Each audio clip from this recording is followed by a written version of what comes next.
focus at this hour coming in from the neighborhood. Now, Bangladesh is once again on the boil, and this time it is after the death of a radical leader, Sharif Osman Hadi, a key figure of the 2024 uprising. Now, Hadi was shot earlier this week and then was flown to Singapore for treatment, and the major fallout of his death is now being seen in the country. Visuals on your screen showing you how the unrest has followed the announcement. Now, the leader was in fact airlifted days after he was shot in the head in Dhaka. He was airlifted to Singapore General Hospital on December 15th to receive emergency medical treatment, where he succumbed to his injuries. Bangladesh's interim government chief Muhammad Yunus made this announcement and then appealed for peace, but clearly the plea has fallen on deaf ears. Right now, scenes on your screen of what the chaos is unfolding on the streets of Bangladesh. In fact, on this, Yunus announced a national day of mourning. The mortal remains, we are given to understand, will be brought back this evening. But at this moment, the condition in Bangladesh remains fragile. Demonstrations are broken out at several locations in the capital city, and demonstrators have been chanting slogans and waving anti-India and anti-Sheikh Hasina placards. In fact, this unrest escalated into violence, with several protesters vandalizing the offices of Daily Prathamolo and Daily Star. Looting has also been reported at these places, and it's not just the newspapers that have come under attack. The Awami League's office in Rajshahi was also reportedly torched. Protests, in fact, have spread beyond the capital city. Stone pelting was also reported at the Indian Assistant High Commission's office in Chattogram. Now, viewers, the situation came to the level that 25 journalists of the Daily Star had to be rescued from their office after a mob swooped on the newspaper's office in Dhaka's Kavran Bazaar. Now, in this case, the angry crowd descended on the English language daily's office at around 12 a.m. on Friday. And the first attack came on the Bengali language daily Prathamolo, where the crowd had begun chanting slogans. The crowd then vandalized the office before setting it on fire, as you can see on your screen as well. The attackers first vandalized the ground and the first floor of the newspaper's office, and then they set it on fire at about 12:30 a.m.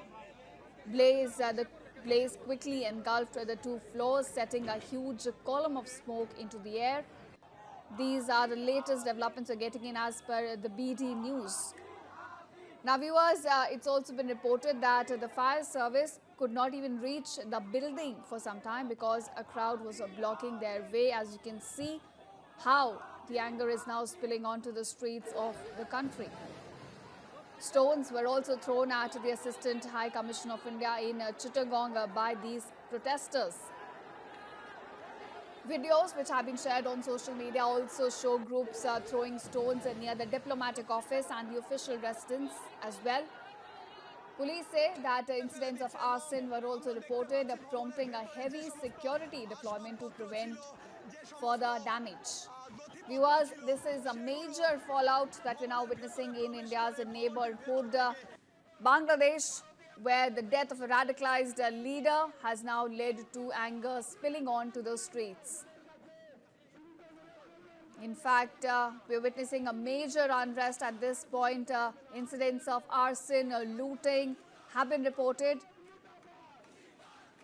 Newspapers' offices have come under attack, so has the High Commission's office and residence.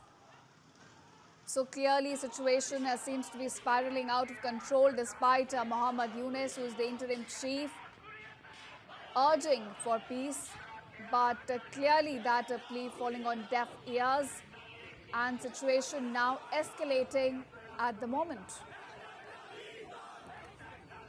Viewers at News 9, we're getting you visuals from around Bangladesh, how the situation right now on the streets is escalating. The protests taking place and newspapers' offices have been set on fire. In fact, Indian High Commission's office has also come under attack. Anti-India, anti-Sheikh Hasina slogans being raised by these protesters, and this comes right after the death of Sharif Osman Hadi, a radicalized leader, a divisive, a polarizing figure in Bangladesh who's known for his anti-India rhetoric. He was shot earlier this week by unidentified men while he was campaigning. And then he was flown to Singapore for his treatment, which is where he succumbed to his injuries. And ever since that announcement was made by Muhammad Yunus, we are now looking at a major fallout on the streets of Bangladesh. Angry protesters are taking to streets, setting offices of newspapers on fire, attacking Indian High Commission's office. This has been the major fallout of those developments. Viewers, this is the news of the hour, and this is what we're covering. We're giving you a 360-degree view of how the situation is right now unfolding in Bangladesh. These are the visuals on your screen from the capital city. In fact, we are given to understand that the mortal remains of Sharif Osman Hadi will be brought back this evening. But this as demonstrations continue in several parts of the capital city. Demonstrators have been chanting slogans and waving anti-India and anti-Sheikh Hasina placards. Remember this leader who in fact passed away in Singapore. He was a part of an outfit called Inqilab Manch. It's a radical outfit that in fact rose out of the anti-Sheikh Hasina movement we witnessed last year in Bangladesh.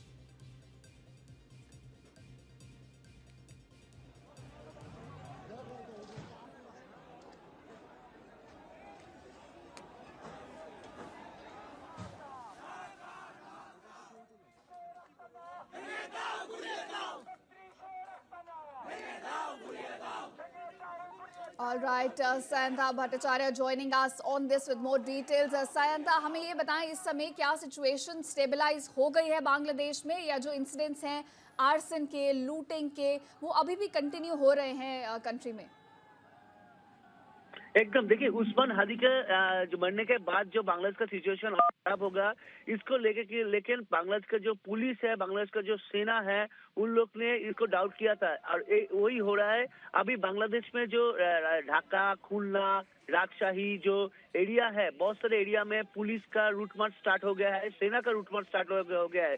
लेकिन जो agitation दिखा रहा है, जो जितना ये लोग protester है, ये लोग बहुत ज्यादा तरीके से है, इसलिए पुलिस के तरफ से इसको संभाल देना बहुत प्रॉब्लम हो रहा है।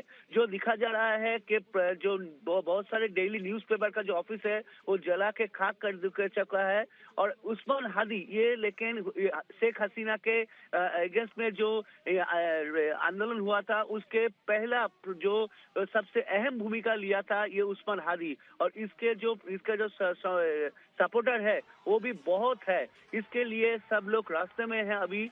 पिछले कल रात से जो दिखा जा रहा है कि बहुत सारे ऑफिस, जो शेख हसीना का जो फॉर्मर मिनिस्टर है उनका हाउस तो टोटल डिमोलिश कर चुका है, उसका आग लगा चुका है। बहुत सारे घर में जो गवर्नमेंट प्रॉपर्टी है वो भी खाक हो चुका है।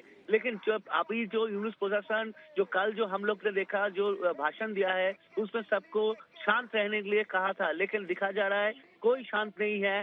पूरा ढाका, चट्टग्राम, खुलना बहुत जल्दी, बहुत बुरी तरीके से जो खाक हो चुका है। बहुत सारे गवर्नमेंट प्रॉपर्टी खाक हो चुका है, बहुत सारे ऑफिशियल अटैक हो चुका है उनका घर में। ये पुलिस और आर्मी का ये चैलेंज है, कैसे इसको संभाल ले और कैसे ये प्रोटेस्टर लोग को अभी जो पूरा शहर में का बैठा हुआ है, जो प्रोटेस्ट दिखा रहा है, स्पेशली हाई कमिश्नर, भारतीय जो हाई कमीशन है देश का, उसके ऑफिस के सामने जो प्रोटेस्ट दिखा रहा है, इन लोगों को कैसे संभाल दे, कैसे इन लोगों को रोके, ये अभी सेना और इसका चैलेंज है। अब यूनुस को ये मीटिंग है आज दोपहर को, मीटिंग में डिसीजन होगा, क्या होगा, ये संभाल देने के लिए क्या क्या डिसीजन लेगा यूनुस प्रशासन, उसके ऊपर ही सब लोग आग सब बैठे हैं। और ये डिसीजन के ऊपर ही ये प्रोटेस्ट कितना टाइम तक स्टे रहेगा डिपेंड कर रहा है। जी बिल्कुल। So at this moment, viewers, army and the police have stepped in to take control of the situation in Bangladesh, but the situation still is out of control. Extreme damage in fact has been reported across the country. Arson, looting, everything getting reported right now. Bhattacharya, हमें ये भी बताएं इस समय कि आप कह रहे थे उस्मान हदी जो हैं उन्होंने एक मूवमेंट का लीड करा था शेख हसीना के खिलाफ और उनकी जो फॉलोइंग है वो काफ़ी बड़ी है इस समय बांग्लादेश में। हमें उस्मान के बारे में कुछ और बताएं और उनकी फॉलोइंग के बारे में। देखिए, ये उस्मान हादी जो शेख हसीना के गवर्नमेंट और शेख हसीना के खिलाफ बहुत सारे मूवमेंट किया है और जो इंडिया के खिलाफ भी ये मूवमेंट किया है। बहुत सारे जो मोर्चा निकले थे इंडिया के खिलाफ, इसके वजह से और जो हसीना के गवर्नमेंट का जो मिनिस्टर है, जो फॉर्मर मिनिस्टर है, वो लोग का एलिगेशन था कि उस्मान हादी के पीछे है ये पाकिस्तान का बहुत सारे हाथ है। तो इसके लिए उस्मान हादी का टीम इसको मिल रहा है, रुपए मिल रहा है, पैसा मिल रहा है, ये सब एलिगेशन लिया था शेख हसीना के गवर्नमेंट का जो फॉर्मर मिनिस्टर है ये लोग ने। तो इसके खिलाफ भी उस्मान हादी का जो टीम है, जो लोग सपोर्टर है, वो लोग उस्मान हादी के ये मरने के बाद वो लोग जो मिनिस्टर ने ये एलिगेशन लेके आया था उस मिनिस्टर लोगों के घर में जाके पूरा तछ-नछ कर दिया, पूरा लूटपाट किया, आग लगा दिया। मूल जो जाना जा रहा है कि उस्मान हादी के जो डिमांड्स है, उस्मान हादी का जो फॉलोअर्स था वो बहुत सारे हैं। सिर्फ ढाका या खुलना नहीं, राजशाही, चट्टग्राम और बरिशाल बहुत से जगह में उस्मान हादी का बहुत सारे सपोर्टर है, उनका फॉलोअर है जो रास्ता में आ चुका है। पिछले रात से जिस दिन से इसको गोली लगा है उस्मान हादी को, उस दिन से ये लोग रास्ते में हैं, क्योंकि इन लोगों को पता था जिस तरह से बुरी तरह से जख्म हुआ है उस्मान हादी, ये बच नहीं सकता। और इसी वजह से इन लोग के लेकर प्लान कर रहा था अगर उस्मान हादी को कुछ हो जाए तो पूरा बांग्लादेश तछ-नछ कर देगा। और वही हो रहा है। पिछले रात से पूरा बांग्लादेश जल रहा है, पूरा गवर्नमेंट प्रॉपर्टी पूरा तछ-नछ हो चुका है, पूरा खाक हो चुका है। अभी ये चैलेंज है कैसे यूनुस प्रशासन इसको संभाल दे। जी बिल्कुल। तो जैसे कि आपने बताया, there is also a Pakistani link to Usman Hadi. Apparently was getting funded by Islamabad to lead anti India activities in Bangladesh. This is what we are given to understand.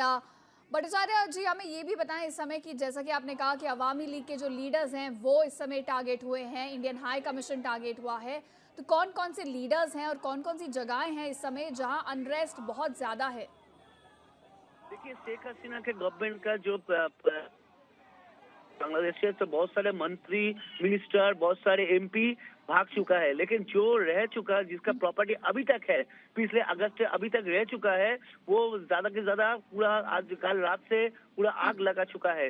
Basically जो उन लोग का होम मिनिस्टर है, जिसका फिनेंस मिनिस्टर है, जो रेवेन्यू देखता है, जो उन लोग का लैंड देखता था, उन लोग का प्रॉपर्टी रह चुका है। पिछले अगस्त पे कुछ नहीं हुआ था, लेकिन उस्मान हादी के मरने के बाद वो प्रॉपर्टी भी पूरा तछ-नछ कर चुका है। उस्मान हादी का जो फॉलोअर्स है, जो उन लोग का सपोर्टर है, कल रात हम लोग ने देखा जो बोरीशाल और ढाका और चट्टग्राम में 2-3 एमपी का प्रॉपर्टी था, वो भी प्रॉपर्टी पूरा आग लगा के पूरा खाक हो चुका है।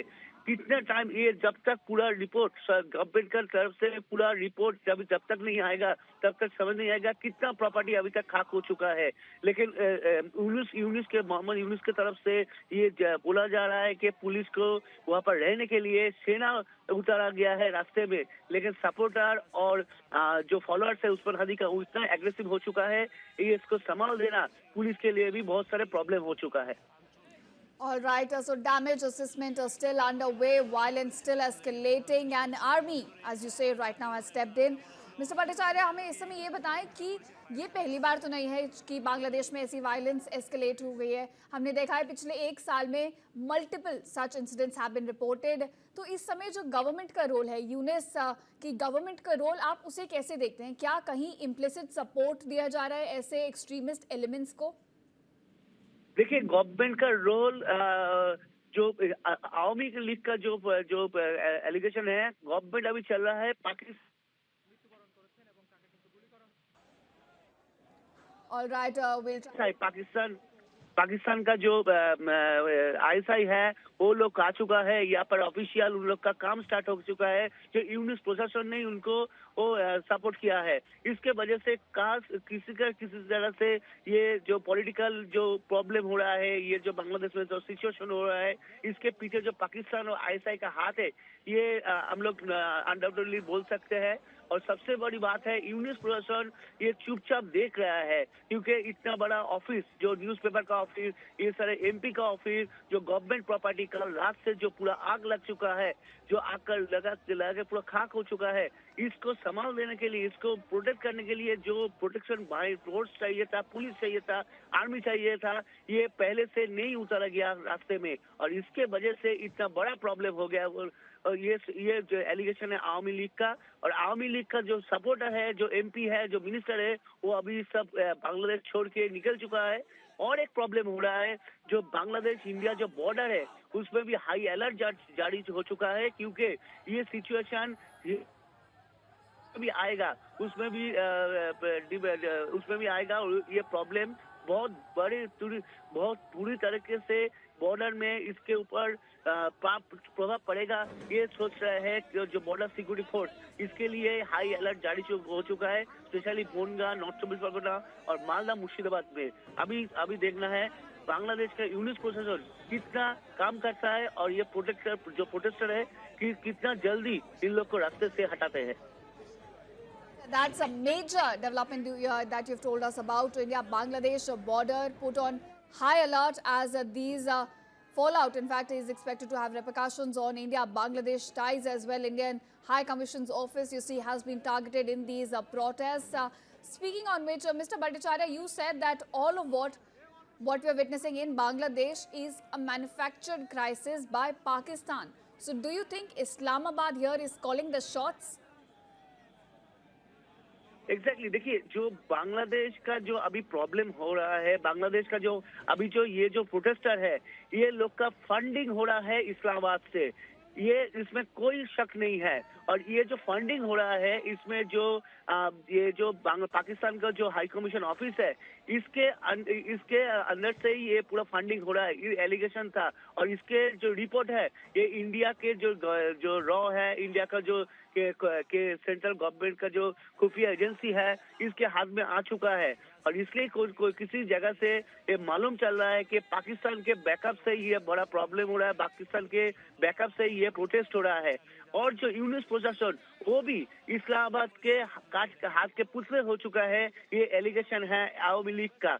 तो नेचुरली कहाँ में ये प्रॉब्लम हो रहा है। देखिए, जो बॉर्डर है, जो नॉर्थ ईस्ट का बॉर्डर है, जो नॉर्थ का बंगाल का बॉर्डर है, ये बॉर्डर में ज्यादा से ज्यादा प्रॉब्लम हो रहा है, क्योंकि ये जगह में आईएसआई बहुत जगह से एक्टिव हो चुका है, और आईएसआई के मदद से ही ये सारे प्रोटेस्ट हो रहा है। उस्मान हदी, ये आईएसआई इसके पीछे था, ये एलिगेशन था आवामी लीग का। और अभी जो प्रोटेस्ट हो रहा है, अभी जो सिचुएशन खराब हो रहा है, ये सिर्फ बीएनपी नहीं, जमायत जो है, जो उन लोग का अभी जो उसमें यूनुस प्रशासन को जो हेल्प कर रहा है, ये जमायत, ये भी सब मिलकर ये प्रोटेस्ट दिखा रहा है। और ये यूनुस प्रशासन का ये चैलेंज है कितना जल्दी इसको संभाल दे, क्योंकि अगर ये बढ़ जाए तो अगस्त में जो हम लोग जो मूवमेंट दिखा था, उससे भी बड़ा होगा। और अभी एमपी जो एमपी लोग का प्रॉपर्टी है, जो गवर्नमेंट प्रॉपर्टी है, इन प्रॉपर्टी को प्रोटेक्ट करना भी यूनुस प्रशासन का सामने बहुत बड़ा चैलेंज है। बट यू सेड कि इस समय जो हम प्रोटेस्ट देख रहे हैं वो एस्केलेट हो सकता है, और जो हमने पिछले अगस्त में देखा था उससे भी बड़ा हो सकता है। इस समय हमें ये बताएं, जब पाकिस्तान एक ऐसी टेरर नेशन है जो ना ही पीस में रहना चाहती है और ना ही किसी को रहने देगी, and for viewers also a context, several ISI officials have made a string of visits to Bangladesh in the last year. So if this is indeed an ISI manufactured crisis, how do you then see this situation escalating? देखिए, कैसे इससे निकल जाए, इसके बांग्लादेश का जो यूनिस प्रशासन अगर चाहते हैं कि मुझे माने जो पॉलिटिकल जो पर्सन है, पॉलिटिकल जो सिचुएशन है अभी बांग्लादेश में, ये लोग चाहते हैं, ये इसमें ही ये क्वेश्चन है, क्योंकि यूनुस को चला रहा है इस्लामाबाद। और ये क्योंकि इस यूनुस का जो अभी फंडिंग हो रहा है, यूनुस प्रशासन जो चल रहा है, यूनुस का जो अभी जो ऑफिशियल आ रहा है पाकिस्तान से, इसके साथ जो बहुत सारे मीटिंग हो रहा है, इसके पीछे जो पाकिस्तान का बहुत इंडिया के अगेंस्ट में बहुत सारे मूवमेंट करने का जो बात हो रहा है, ये लेकिन इस्लामाबाद ने एक ट्राई कर रहा है कि बॉर्डर एरिया में सिचुएशन को और खराब करे। और ये खराब करने के बाद जो बॉर्डर एरिया है, इसमें से इंडिया में किसी का किसी तरह से अगर प्रॉब्लम क्रिएट करेगा तो इस्लामाबाद में बहुत सारे सक्सेस मिलेगा। इसलिए यूनुस प्रदर्शन जब तक रहेगा ये बांग्लादेश में, और जब तक ये प्रोटेस्ट रहेगा इस्लामाबाद के बहुत सारे हेल्प होगा। और इसलिए इस्लामाबाद चाह रहा है कि प्रोटेस्ट रहे, फंडिंग रहे, यूनुस प्रदर्शन का गवर्नमेंट भी रहे। और इसलिए इस्लामाबाद का जो ऑफिशियल बार बार आ रहा है, आईएसआई का गवर्नमेंट जो ऑफिशियल वो बार बार आ रहा है, मीटिंग हो रहा है, लेकिन इससे निकलने के लिए कोई अभी चांस नहीं है। ऐसे ही पता चल रहा है बांग्लादेश के जो आम पब्लिक है उन लोगों से। All right, Bangladesh continues to remain on edge, and clearly this is a Pakistan-funded, Pakistan-sponsored crisis that we're now witnessing, a terror nation that refuses to live in peace and continues to destabilize the region as well. Thank you, Sayantu Bhattacharya, for joining us and giving us those very crucial inputs on this story.